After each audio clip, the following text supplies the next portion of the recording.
నీ పగవాడు ఆకలిగొనిన ఎడల వానికి భోజనము పెట్టము. సామెతలు 25:21. అంతరంగమున పగ ఉంచుకుని వాడు అబద్ధికుడు. పగవాడు పెదవులతో మాయలు చేసి అంతరంగములు కపటము దాచుకును. మేలు కోరి స్నేహితుడు గాయములు చేయును. పగవాడు లెక్కలేని ముద్దులు పెట్టును. పగవాడు ఈర్ష్య, ద్వేషం, కక్ష, క్రోధం, ఓర్వలేని తనం కలిగి కీడు చేయువాడు, హాని కల్పించువాడు. నీ పగవాడు నీకు చేసినట్లు నీవు చేయకూడదు.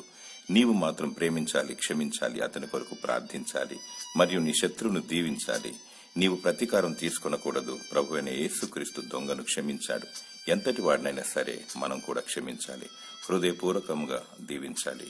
నీ పగవాడు ఎక్కడైనా ఎదురుపడినప్పుడు, ఆకలితో ఉన్నప్పుడు, అవసరతలో ఉన్నప్పుడు అక్కర్లు తీర్చాలి. అతని రక్షణ మార్పు కోసం ప్రార్థించాలి. అలాగే దుష్టునికి దూరంగా ఉండాలి. లేనిచో సాతానుతో సహవాసం చేసినట్లే 10 రూపాయలిచ్చి వదులుకోవాలి. దేవుడు నీకు సమాధానమును, విజయమును దయచేయునుగాక. ఆమేన్.